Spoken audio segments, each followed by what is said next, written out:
esta sesión.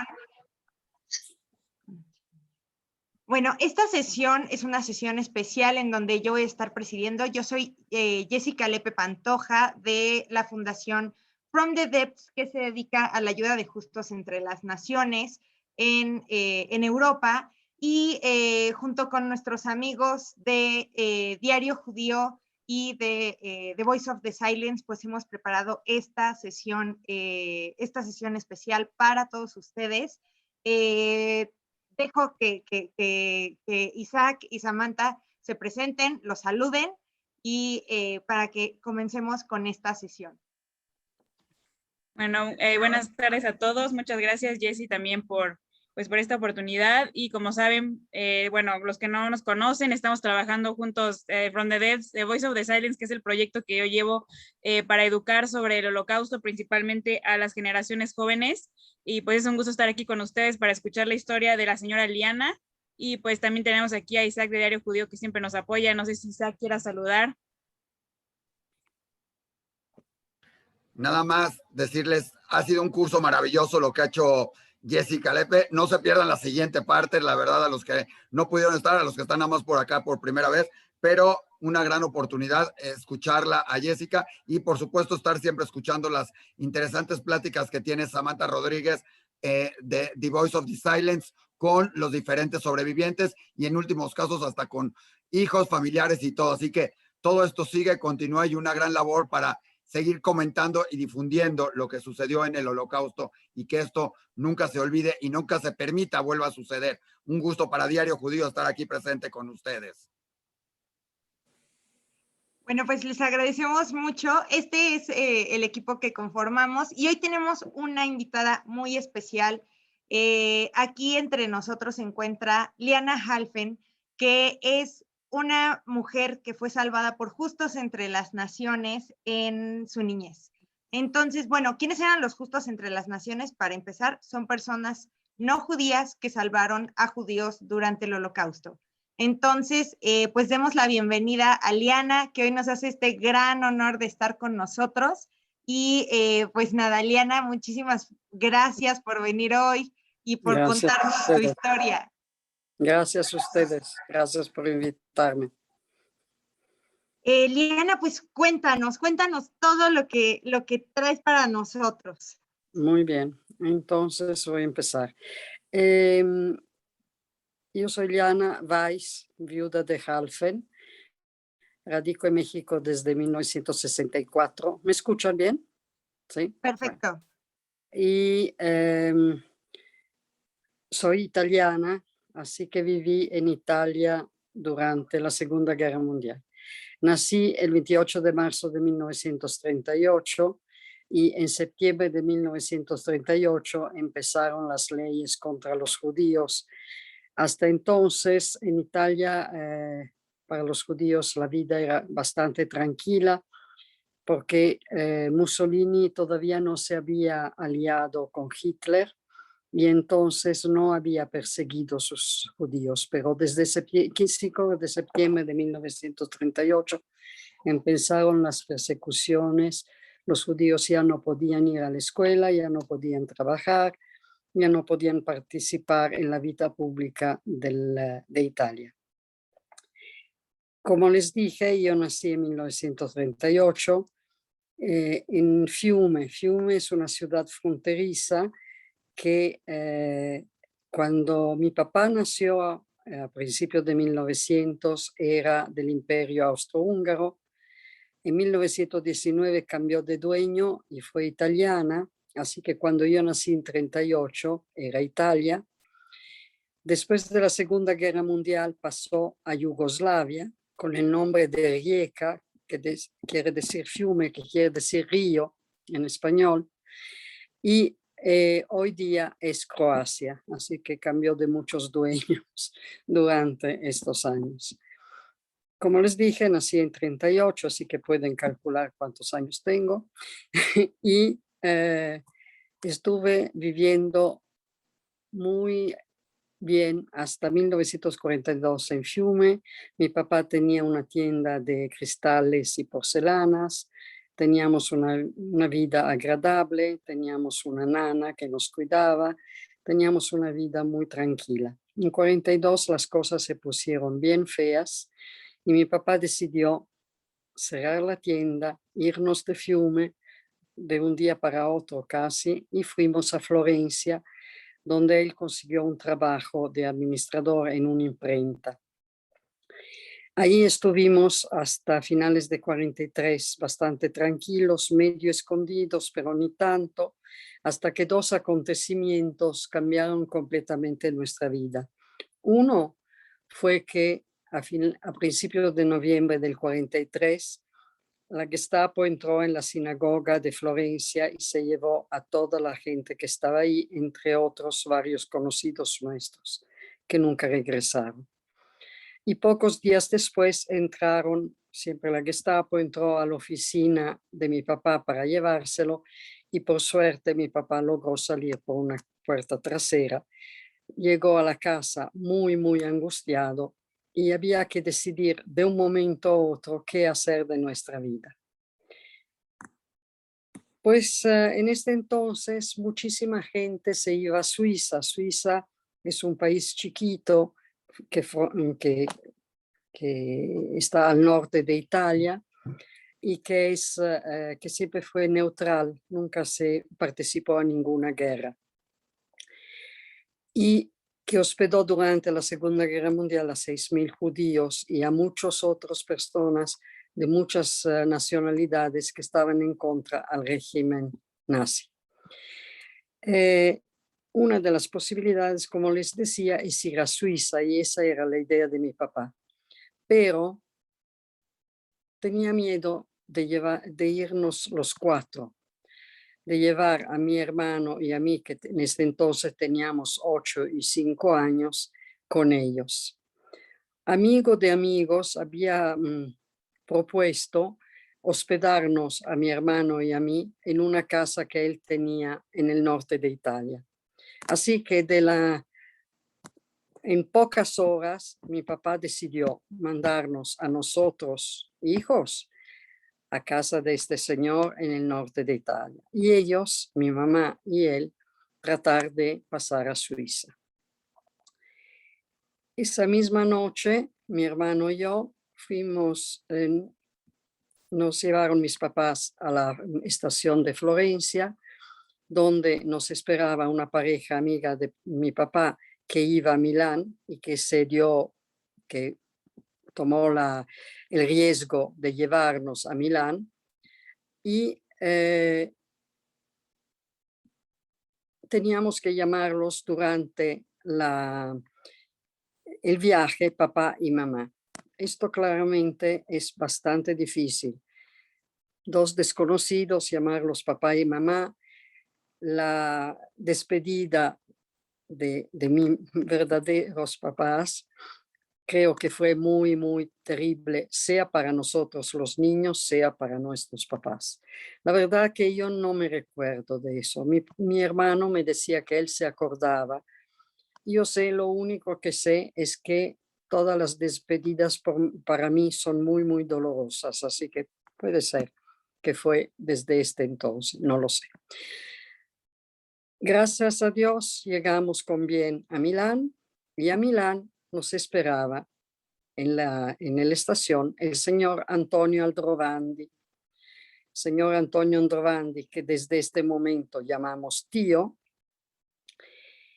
fue el hombre que nos tomó de la mano, nos acogió en su casa como si fuéramos sus sobrinos, sobrinos más bien de su esposa, la cual tenía un hermano en el sur de Italia, y así que aparecíamos como sus sobrinos.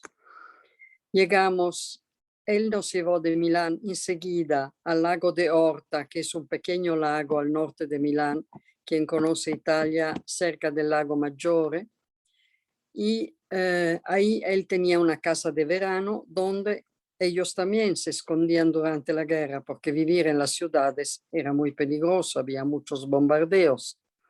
Así que una noche del diciembre de 1943, mi tío nos llevó Aldrovandi, donde conocimos a mi tía, Giulia, y a mis sobrinas, mis primos, Giuseppina, de 15 años, y Sandro, de 13. Ahí empezó, si quieren poner las fotos de los Aldrovandi, ahí empezó nuestra vida completamente diferente de la que habíamos llevado hasta ahora. Nosotros éramos, como les decía, niños de una familia muy acomodada y nos encontramos con una familia muy buena, excelente, llena de corazón, pero con mucho más estrictos que nuestros padres. El primer día, ese es mi tío Antonio, el que ven en la pantalla. Y él, por ejemplo, nosotros estábamos acostumbrados, y esa es mi tía Giulia, la otra señora que vieron, ya se fue, no sé. Nosotros estábamos acostumbrados que no, si no acabábamos lo que teníamos en el plato, no pasaba nada. El señor, el segundo día que estábamos ahí, pegó un puño en la mesa y dijo: en esta casa se acaba todo lo que hay en el plato, hasta el último bocado. Y les aseguro que desde hasta la fecha acabo lo que hay en el plato.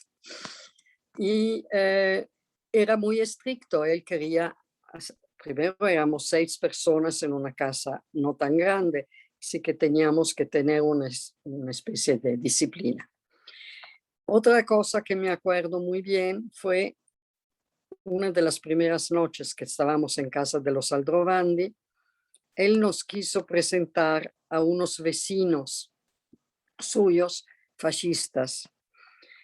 Él quería que vieran que ellos tenían unos sobrinos en casa, que estaban ahí con ellos, así que pero lo que hizo mal fue que avisó a mi hermano, que era el mayor, que desde este momento ya no nos llamábamos Peter Iliana Weiss, sino Piero Iliana Porta, que era el nombre de mi tía Giulia.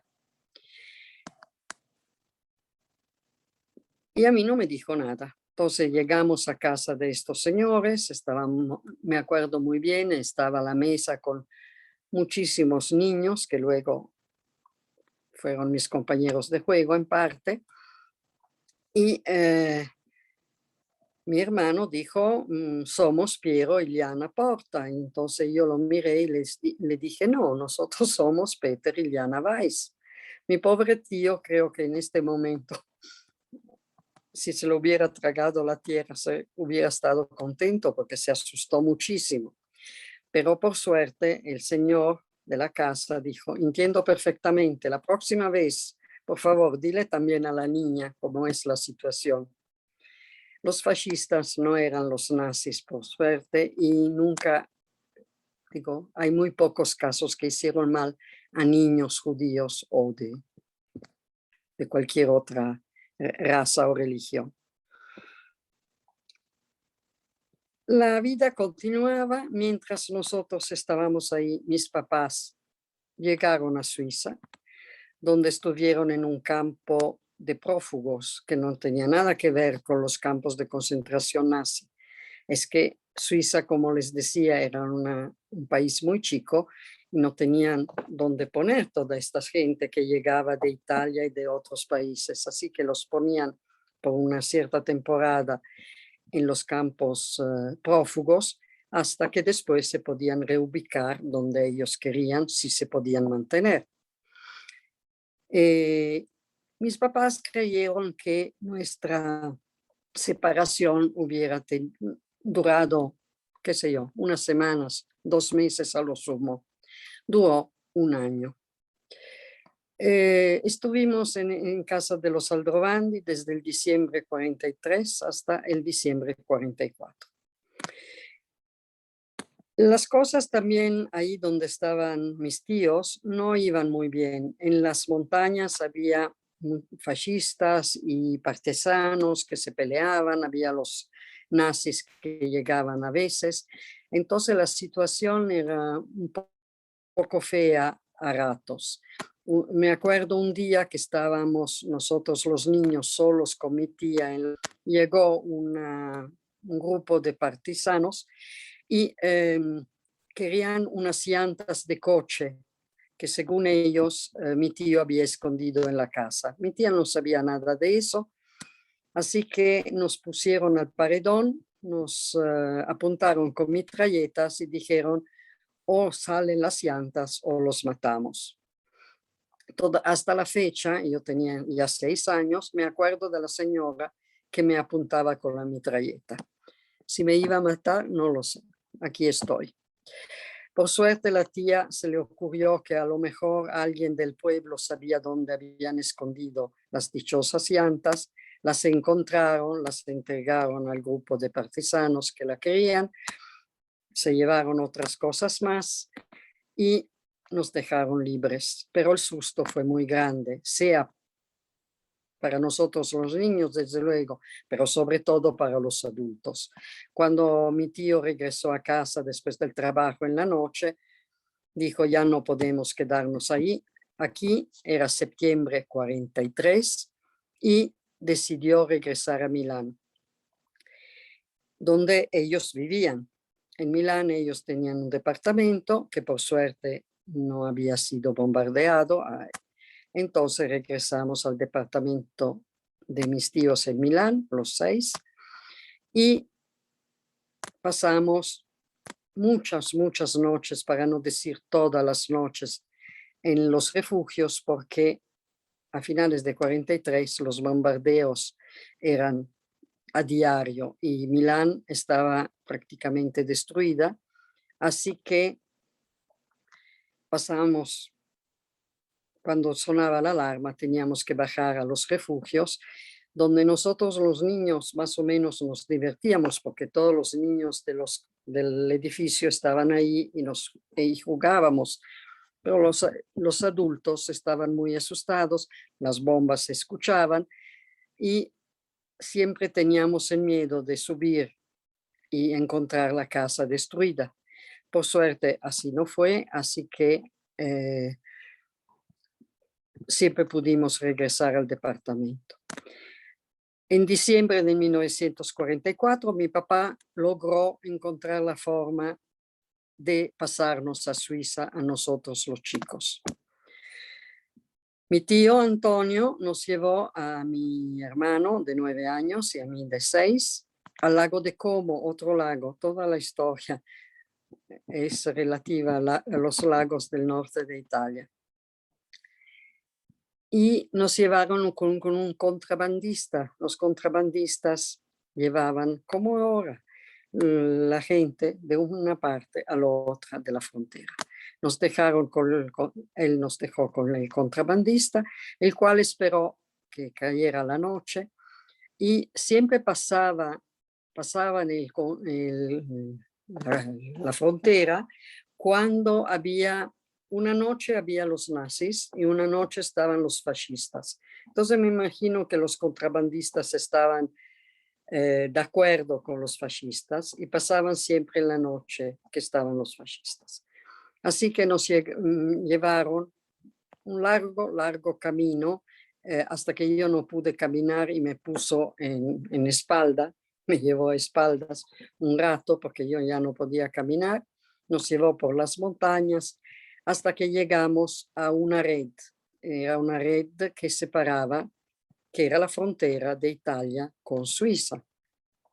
Ahí los contrabandistas habían hecho un hueco, un agujero, donde la gente podía pasar. Era muy arriesgado porque si nos atrapaban en ese momento, nos regresaban a Italia y automáticamente nos iban a llevar a un campo de concentración. Eso era lo que pasó con mucha gente que pasó por ahí. Otra cosa fue que el contrabandista nos llevó hasta el agujero y ahí nos dijo, ahora se toman de la mano, corren la tierra de nadie que siempre hay entre dos países y del otro lado los van a esperar los suizos. Así que nos tomamos la mano en noche sin luna, a la oscura, fuimos caminando un trecho que no era muy largo, pero nos pareció larguísimo, les aseguro. Llegamos del otro lado y ahí estaban los suizos esperándonos. Yo en mi mente pensaba que ahí iba a ver a mis papás, pero no fue así. Estaban nada más las guardias suizas que estaban al tanto que llegaban 2 niños solos. Nos llevaron a la casa que tenían ellos en la frontera, nos dieron leche caliente, dormimos ahí en la frontera es un par de horas hasta que la mañana siguiente nos llevaron a la ciudad fronteriza que estaba cerca de ahí, que se llamaba Chiasso, y ahí teníamos que esperar a que llegara mi papá por nosotros. Mi mamá estaba en el hospital con neumonía, así que nada más esa tarde vino mi papá. Mi papá vino con un amigo porque era un momento difícil para él también, vino con un amigo y mi hermano y yo estábamos en la ventana de este lugar donde estábamos y viendo cómo mi papá y este amigo subía y yo le pregunté a mi hermano quién era mi papá. En un año había olvidado la cara de mi papá. Claro, era el señor más feo, pero ni modo. Y fue emocionante, me imagino, sobre todo para él. Y nos reunimos, y para mi hermano, que se acordaba muy bien de él y se enojó muchísimo conmigo que yo no me acordaba de mi papá. Mi papá, la primera cosa que hizo es llevarnos al hospital a ver a mi mamá, así que pudimos abrazar a mi mamá también, que estaba un poco delicada con neumonía, y nos llevó a otra pequeña ciudad de la Suiza italiana que se llama Lugano, en otro lago, y ahí estuvimos del diciembre 44 hasta el final de la guerra. Yo cursé el primero de primaria, mi hermano el cuarto de primaria. Mis papás trataron de no hicieron como si nunca nos hubiéramos separado y empezaron la vida como si siempre estuviéramos juntos. La cosa fue bastante difícil, sobre todo para mí, creo, porque como no me acordaba mucho de ellos, volver a empezar una vida completamente diferente fue bastante difícil. Total, pasaron los meses, en mayo del 1945 acabó la guerra, tuvimos que esperar que las autoridades suizas nos dieran el permiso de regresar a Italia, no se podía así nomás tomar un tren e irnos. Y regresamos a Italia sin trabajo, mi papá no tenía trabajo, no podía regresar a Fiume porque ya no era italiana. Bueno, había muchos problemas y entonces regresamos a Milán y ¿quién nos ayudó otra vez los primeros meses hasta que mi papá encontró trabajo y pudo empezar a vivir otra vez? Los señores Aldrovandi, que nos hospedaron otra vez en su departamento, ahora a los 4, mi papá, mi mamá, mi hermano y yo, y ellos eran 4 también, así que éramos 8 en esta pequeña habitación, y estuvimos con ellos un par de meses o 3 meses, no me acuerdo. Así, en pocas palabras, es mi historia, y el 17 de octubre de 2013 tuve el honor de hacer Justos entre las Naciones a mis tíos, al señor Antonio Aldrovandi y a la señora Giulia, y Yad Vashem les dio el título de Justos entre las Naciones. Aquí me ven en Yad Vashem mucho después, en 2018, que voy a ver, aquí están los nombres de mis tíos en la pared de Yad Vashem. Hicimos una ceremonia muy bonita en la sinagoga de Milán. Estaban naturalmente las autoridades de Milán. Había una persona de Yad Vashem que dio el diploma y una medalla de la cual no tengo la foto. Este es el diploma que dieron a mis tíos y una medalla. Naturalmente mis tíos ya no estaban, como ya no estaban mis papás, pero estaban sus hijos y estaba mi hermano y yo. Estábamos los 4 con todas nuestras familias y fue una muy, muy linda ceremonia. Lamentablemente ya no está ni mi hermano ni mi primo. Fallecieron entre tanto. Bueno, esa es mi historia. Si alguien tiene que hacer alguna pregunta, aquí estoy. No, de verdad, Liana, muchísimas gracias por contarnos todo esto. Recuerden que también en aquella época, o sea, lo que hicieron los Aldrovandi fue algo notable, ¿no? Proteger a un judío durante el régimen nazi costaba la vida de toda la familia. De toda la familia, así es, se me olvidó decirlo y qué bien que lo mencionas, Jessica, porque sí, si los hubieran agarrado a ellos, nos hubieran matado a nosotros, pero los hubieran matado a ellos también. Seguramente a mis tíos. No, Así claro. Entonces es muy importante pues todo lo que hicieron los Aldrovandi de protegerla. Gracias a eso pues hoy tenemos a esta maravillosa invitada entre nosotros. Y bueno, si tienen alguna pregunta, por favor levanten su mano.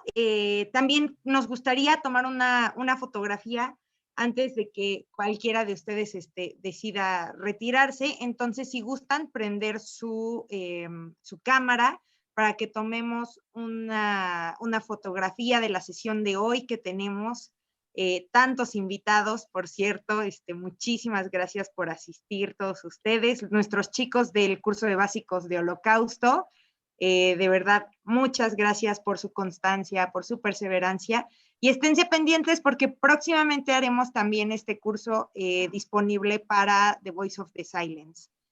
Oye, perdón, pon la foto de mis papás. No pusieron okay. la foto de mis papás, por favor. Claro, miren, antes de tomar la foto, aquí están los señores. Esos son mis papás. Que en paz descansen. Gracias. No, claro que sí, Liana. Muy bien, pues vamos a tomar nuestra foto y bueno, vamos a dejar un minutito más que ustedes terminen de prender sus cámaras. Muy bien, siguen prendiendo. Perfecto. Bueno, vamos a tomar la primer pantalla. Ahí va. 1, 2, 3. Voy a tomar otra más. 1, 2, 3. Listo, muchísimas gracias. Y pues si alguien tiene alguna pregunta o comentario para Liana sobre cualquier de este tipo de temas, adelante, por favor. Si gustan hacerla desde el chat o levantar la mano y les damos. Dalia que está levantando la mano, Jessica. Dalia. Sí, Dalia. ¿Dónde está? Dalia, si quieres, yo le digo, le pido que ya puedes desbloquear tu micrófono, Dalia, por favor. Gracias. Hola, Dalia. Hola, yo no tengo una pregunta, yo nada más quisiera hacer un comentario, felicitar a Liana. Liana siempre está dispuesta a dar su testimonio y especialmente en frente de los chicos, los jóvenes en las escuelas, que les tenemos que transmitir todo lo que sucedió en el Holocausto. Tenemos que dejarle la historia. Y Liana es parte de esta historia. Y Liana, muchísimas gracias. Al contrario, a ti. A ti que siempre estás dispuesta y en un programa de Yad Vashem estás siempre participando y pasándole mensaje y a estos chicos. Gracias, Liana. Gracias a ti. Gracias. Muchas gracias, señora Dalia. ¿Alguien más que guste hacerle alguna pregunta? Vas, Isaac, por favor. A ver, Liana, yo una pregunta importante. ¿Cómo se sintió la familia o qué te dijo la familia después de todo el trámite de hacer los justos entre las naciones? Porque yo sé que no lo hicieron por sentirse, lo hicieron no porque se los reconozcan, sino por ayudar y salvar a las familias, ¿no? Claro. Y salvar a alguien. Pero, ¿qué fue lo que te dijeron? ¿Cómo se sintieron cuando les dijeron, los están reconociendo como justos entre las naciones? Mira, la verdad que mis tíos ya no estaban los hijos, porque en 2013 ya habían fallecido todos. Pero mis primos estaban muy orgullosos de sus padres. Ellos se recordaban de estos acontecimientos mucho mejor que yo y mi hermano, porque estaban mayores, ¿no? Eran mayores. Entonces, eran muy orgullosos de sus padres porque sabían que habían hecho la verdad que habían hecho un gran esfuerzo. Ellos no eran gente muy acomodada y hicieron un esfuerzo para tenernos ahí en la casa, para darnos de comer. En este entonces la comida no caía de los árboles, te lo aseguro. Y entonces para ellos fueron tiempos difíciles para tener 4 niños en lugar de 2.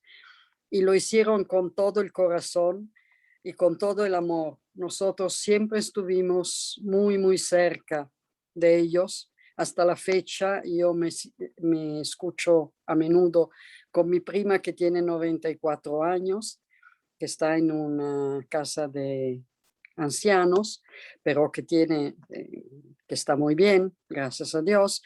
Y ellos estaban muy, muy orgullosos, y no solamente ellos, sino nuestros hijos, sus hijos, toda la familia, las otras generaciones que no conocían bien esta historia, se emocionaron mucho con esta ceremonia de justos, ¿no? ¿Te contesté a tu pregunta, Isaac? Sí, por supuesto que sí, creo que es interesante. ¿Y sigues manteniendo relación con con la familia? Claro. ¿Siguen las generaciones y los hijos teniendo relación? Claro. Sí, sigo teniendo relación con las hijas de la prima, digamos.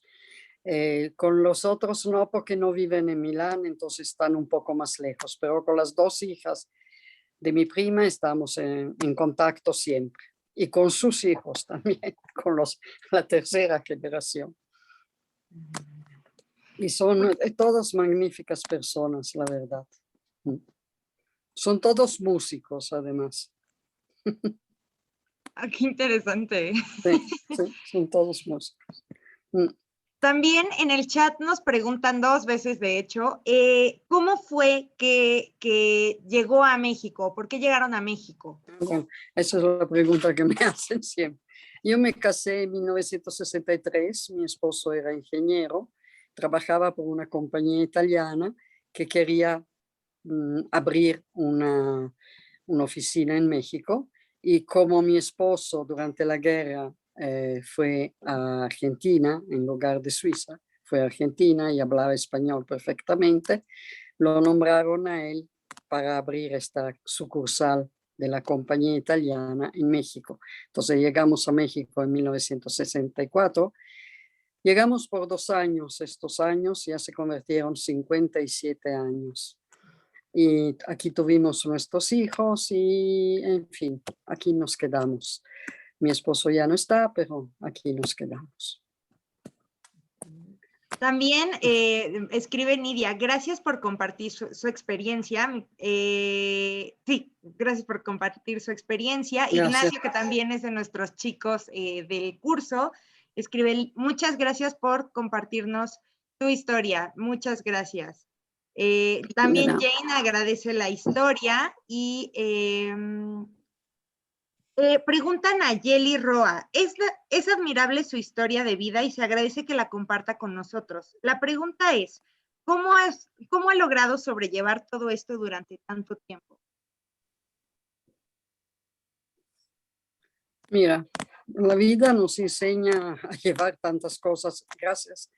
Mi historia no es triste, en fin al cabo acabó bien. No sufrí, digo, más de cualquiera que pasó la guerra allá.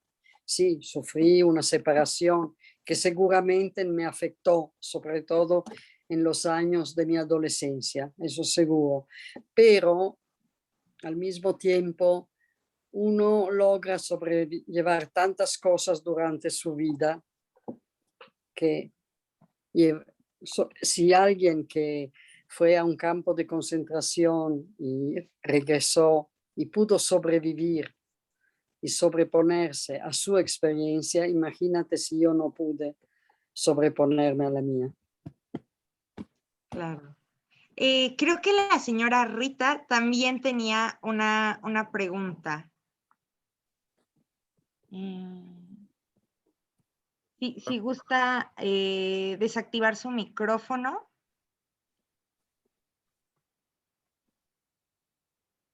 Vamos a dar un minutito. Ya lo abrió, ¿eh? Sí. Es la misma que de cómo llegó a México, así que ya la contestaron. Gracias. Y ahora Maya Ok. tiene una pregunta también, creo. Ya puede abrir su micrófono. Sí, ya puede abrirlo. ¿Ya me escuchan? ¿Sí? Perfecto. Miren, yo quiero hacer un comentario. En primer lugar, felicito verdaderamente a la entrevistada por haber recuperado de una manera tan positiva el deseo de vivir y haber llevado una vida tan positiva. Verdaderamente es de admirarse que toda esta gente que sufrió tanto durante la guerra haya podido recuperarse y llevar vidas normales. Las pesadillas que tuvieron de noche, nadie se los va a quitar, pero pudieron formar familias, educar hijos y pasar un mensaje positivo a la humanidad. Yo quisiera agregar ahorita un comentario que no sé si me lo van a aceptar. Yo quisiera muchísimo que el mundo no olvidara ni por un momento que Hitler consideraba a los alemanes de piel blanca y ojos azules una raza superior y que todos, no solo los judíos, eran razas inferiores con las que él iba a acabar. Es decir, a los que tenía más a la mano en ese momento en Europa eran los judíos y a nosotros nos tocó la peor parte. Pero el plan iba mucho más adelante. Ni se diga cómo le hubiera ido a la raza negra y a la raza amarilla y a la raza de todos los colores que no fueran blancos, porque todos estaban incluidos como razas inferiores. Si nosotros logramos que el mundo se dé cuenta de eso, quizá pudiéramos bajar ese racismo tan fuerte que hay en la humanidad. Tiene que estar bien claro que el racista odia a cualquiera que cree inferior. Pero esta vez nos tocó a nosotros. Cuidado. Cuidado con las ideas racistas. No sé a quién le toque a la próxima. No lo sé. Pero es un hecho que es una maldición para la humanidad las ideas racistas. No hay razas superiores. Vuelvo a insistir lo que insisto cada vez que tomo la palabra. depende del nivel de educación de un pueblo para que logre más que otro pueblo. Por lo que hay que luchar es por una educación para todo el mundo, una educación de buen nivel y que el acceso a la educación, a la preparación, sea absolutamente para todos los que viven en un país. Hay que tener eso muy, muy en cuenta. Por eso es muy, muy importante escuchar lo que dicen los sobrevivientes, ver cómo rehicieron su vida y luchar. Y de eso admiro mucho a Samantha y a todo su equipo por llevar este mensaje a gente no judía. Porque Hitler nos dividió en razas, en color de piel. Cuidado, cuidado con las ideas racistas. Esos son el peligro para la humanidad. El color de la piel no tiene nada que ver con la inteligencia, con la preparación y con los buenos sentimientos y ser buenas personas. Por favor, eso tiene que estar bien, bien claro. Y todos tenemos que ser conscientes de evitar cualquier rasgo, cualquier pensamiento racista por color de la piel. Cuidado, porque todos podemos caer en eso. Y yo lucho muchísimo en contra de pensar que únicamente los judíos fuimos las víctimas. No sé. Todo aquel que no pertenecía a la raza blanca estaba en peligro. Cuidado, los primeros fuimos nosotros. Menos mal que no lo dejaron seguir adelante. La peor parte nos la llevamos nosotros. Gracias, Pero madre. también lo pararon. ¿Puedo Yo seguir? ¿Puedo decir algo? espero que mi Claro, comentario... Lian quiere decir algo al respecto, por favor. Ok. Adelante, adelante, por favor. Bueno, primero agradezco las palabras de la mamá de Isaac, que conozco muy bien. Muchas gracias. Sí, desde luego, no fueron solamente los judíos, los gitanos los murieron por miles, los homosexuales, los rusos, los obreros italianos, miles de obreros italianos que estaban contra el régimen, acabaron en los campos de concentración y murieron. Claro. Digo, hay que recordar a todos aquellos que murieron en los campos de concentración nazis, no solamente a los 6 millones de judíos. Claro que, como dice la señora, nosotros nos llevamos la parte mayor, pero hay muchos más que nosotros. Gracias. Y algo que yo creo que hemos repetido ahora sí que hasta el cansancio casi a lo largo de este curso es que es tarea de todos cuidar nuestro corazón y lo que decimos, ¿no? Y cómo lo decimos. Entonces, pues gracias por compartirnos todo esto. Sami tiene también una pregunta. Entonces, Sami, por favor, adelante. Gracias. Bueno, sí, igual, primeramente, gracias, señora Liana, por contarnos No, su al historia. contrario. Yo creo que, bueno, como saben, en estos proyectos que estamos haciendo, pues queremos que los jóvenes y que esta generación pueda conocer eso para no repetir, bien, ¿no? Lo que muy bien. sucedió. Y pues Muy también bien hecho. reconocer el otro lado que, por ejemplo, usted nos contó, ¿no? De esa familia que la salvó los Adrobandi, que son justos entre las naciones, y creo que es importante que también se sepa, ¿no? Que Claro. estuvieron las víctimas, que también las admiramos mucho, que pudieron, ¿no? Sobrevivir, Claro, pero también claro. estuvieron los que salvaron. Y también concuerdo con toda la reflexión que hizo la señora Maya, pero mi pregunta para usted, señora Eliana, más concretamente es, ¿usted qué mensaje le daría a nuestra generación joven como para que valoremos más la vida, ¿no? Porque ustedes vivieron terribles cosas en la guerra, ¿no? Y a veces uno como joven y con todo lo que tenemos, no valoramos realmente, ¿no? Nuestra vida, nuestra familia. ¿Qué nos podría decir usted? Pues gozar la vida día a día. Cada día es un día que Dios nos dio para disfrutarla, para amarnos el uno a los otros, para querernos todos, todos, todos. Y si hubiera paz en el mundo, eso sería la cosa mejor. Ahora la pandemia nos enseñó a ayudarnos un poco más. Eso fue, sentí que hay más unión y eso es una muy buena cosa, es una cosa muy positiva.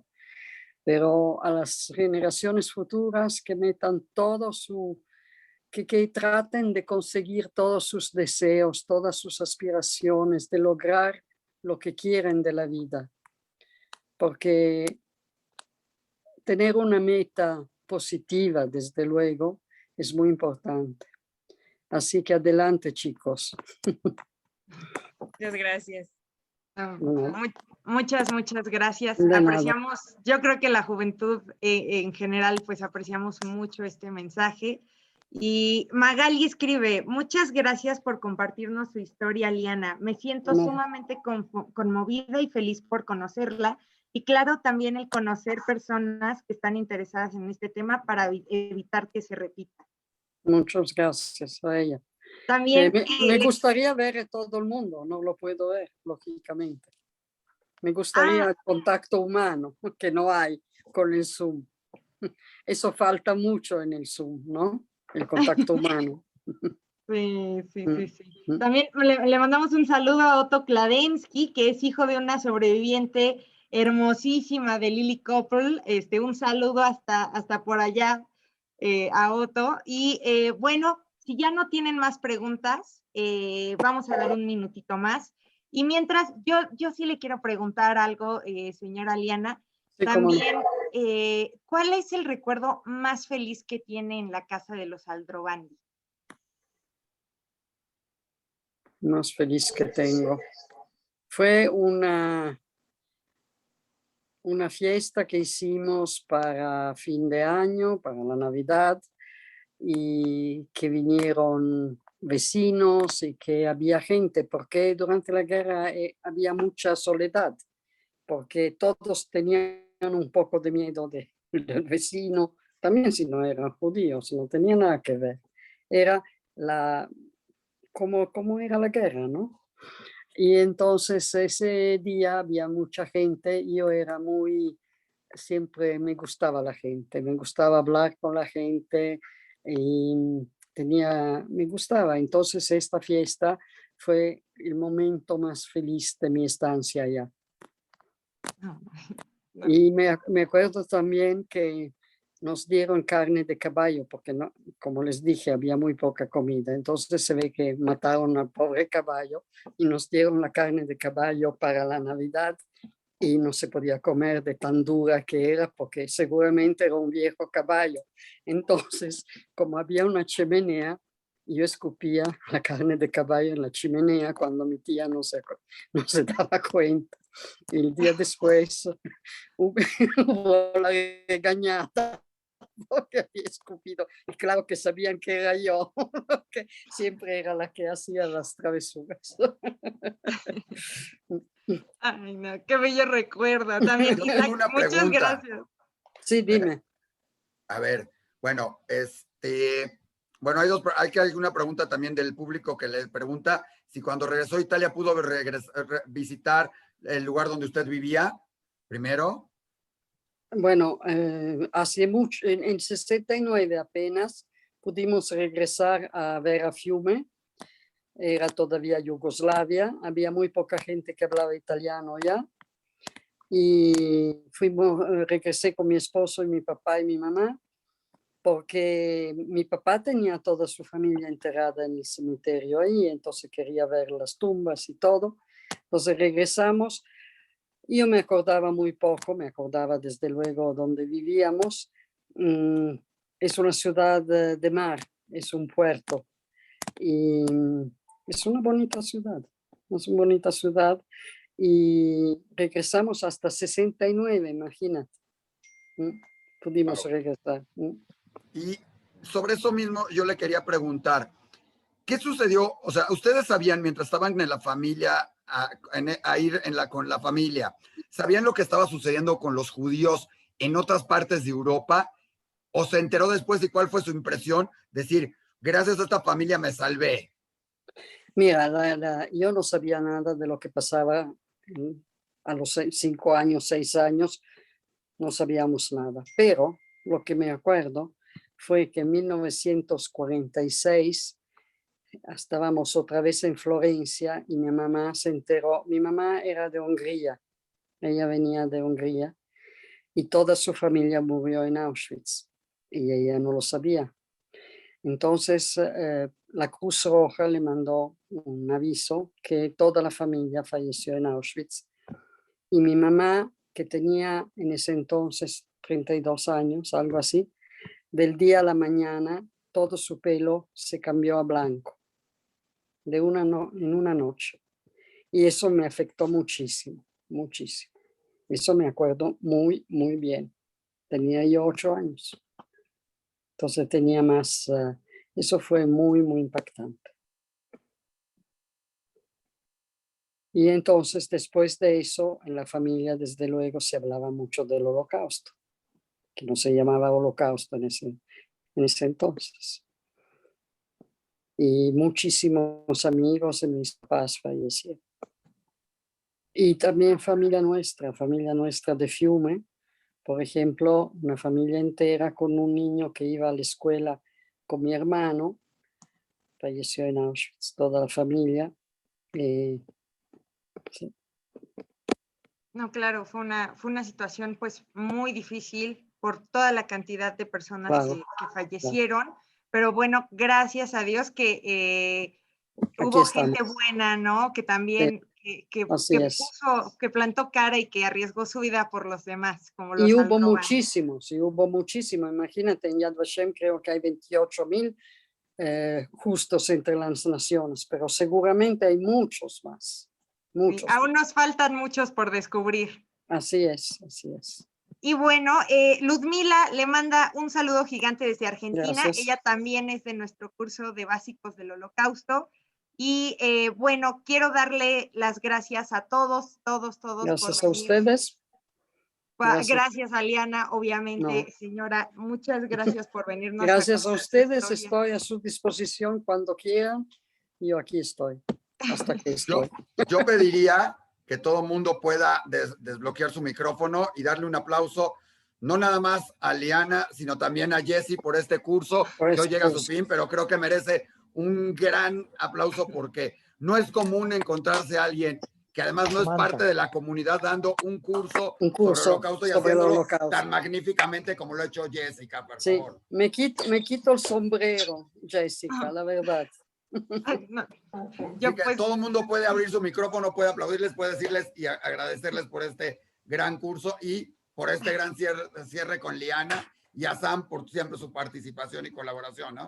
Y además tenemos una sorpresa más, ¿sí? No estamos en The Voice of the Silence, ¿sí? Pero hoy, como de costumbre, primero una felicitación a Alejandra del Río porque es su cumpleaños, ¿sí? ¡Wow! Felicidades a ella.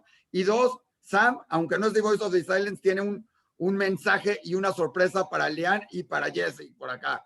Así que adelante, Samantha. Perdón, ya, claro. Bueno, le escribí un pequeño poema, señora Liana, sobre su historia, entonces lo voy a compartir aquí para que lo vaya a leer. Muy bien, bueno, gracias. Dice así: una niña italiana en tiempos oscuros, huyó, se escondió, se despidió, llamó padres a desconocidos, fue valiente, un milagro la salvó. Héroes justos la acogieron, su nombre le cambiaron, pero se salvó de un grande terror y hoy cuenta su historia con pasión. Muchísimas gracias, en serio, señora Liana, nos inspira a siempre seguir adelante y a seguir educando, ¿no? a nuestra generación sobre estos temas. Y pues también, como decía Isaac, muchísimas gracias y mi admiración a Jessica porque ella dio este curso que aquí no sabía, ¿no? Que fueron pues ya varias sesiones, como 5 sesiones sobre el Holocausto y la verdad fue excelente para aprender sobre este tema y pues hubieron varios jóvenes y otras personas aprendiendo de esto que es tan necesario. Y muchísimas gracias, señora Liana y Jessica. No, al contrario. Gracias Pues a bueno, ustedes. les agradezco mucho por todas sus felicitaciones. Muchas gracias a Liana por estar aquí. Y No, al pues contrario. siendo así, los invito a que nos despidamos y nos estaremos viendo muy pronto, a que nos sigan en nuestras redes también. Muy bien. Y pues nos seguiremos en contacto todos. Síganos en nuestras redes y los veremos en nuestra próxima sesión. Muchas gracias. Bravo. Bye. Bravo, Saludos, Jessy, bravo, Bettina. Sam. Hasta luego. Gracias. Muchas Bye, gracias bye. a todos. Gracias a todos. Bien, bien. Muchas gracias.